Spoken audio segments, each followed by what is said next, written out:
All right, guys, so the first circuit here, 2 exercises. The first one is gonna be a pause push-up. There's gonna be wiggle room for the reps on this, as low as 8, all the way up to 12 reps. At least 8 reps, no more than 12. If you need to do it from your knees, that's fine. We're gonna talk about it in just a second. Second exercise is gonna be an iron cross squat. You're gonna need 2 weights. Your arms are gonna be in full extension here. We don't need the weights to be super heavy. Your arms are gonna be out like this. So if you need to go to the kitchen and grab a couple cans of soup, go to the kitchen and grab a couple cans of soup. Let's get to the ground. I'm gonna show you guys what the first movement here looks like, pause push-ups. Guys, pause push-up. You guys should be getting good at this. Hands directly under your shoulders. So what's that mean? This, none of this stuff. Hands directly under your shoulders, whether you're on your knees or in a proper push-up, descend as low as you can, given that you can come back up. Now there's a pause, so what that means is you stay at the bottom, 1, 2, back up, 1,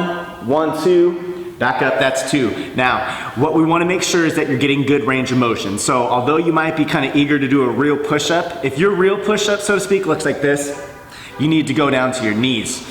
That way you get a much better range of motion. In either case, you're going through the same rep scheme, as few as 8, but no more than 12. Make sure you guys are auditing yourself and staying very honest about that pause. There's a massive difference between this and this. Make sure you're doing that pause every few reps. Make sure you check yourself and make sure your hands are not creeping further and further forward. Remember, this is bowing. This is a push-up.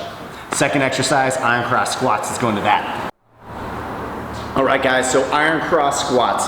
You're gonna be standing with your feet shoulder width apart. This is not a sumo squat. Feet are shoulder width apart. You're gonna have 2 light weights. Ideally, this should be 10 pounds or lighter. So like I said, if you don't have the appropriate weights for this, make sure you grab something super light from the pantry. Your arms are gonna go out as if you've just done 1 proper shoulder raise, so your shoulder blades are retracted. A subtle bend in your elbows, which means it's not super straight, it's not super bent, subtle bend. You're gonna do 1 lateral raise, your arms stay up the entire time. I'm gonna come out of frame here, but you're gonna squat, come back up, and at no point do your arms start dropping. As you go through that range of motion, your arms still stay parallel. This one has a set rep of 10, okay? So no matter what you feel like, you're going through those 10 reps. Now this is where it's gonna start being a little bit of a challenge, guys. You have just those 2 movements, and they're both gonna be working your shoulders. The idea here is you're going back and back and back and back to that first exercise.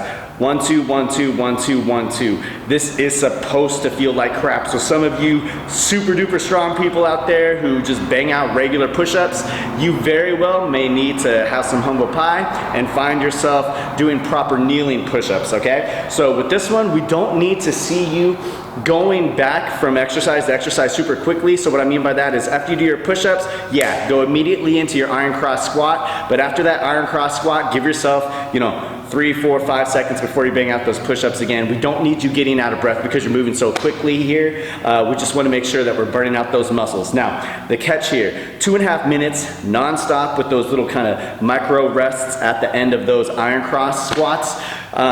We need to make sure that you are submitting to the prescribed rest, which is just 1 minute, okay? 2.5 minutes non-stop work, a minute of rest, rinse, repeat, 5 rounds. And like I said, guys, audit yourself, make sure your hands are in the right spot. And for you people out there who bang out push-ups like it's nothing, you very well might need to break down to your knees. And if that's the case, do it.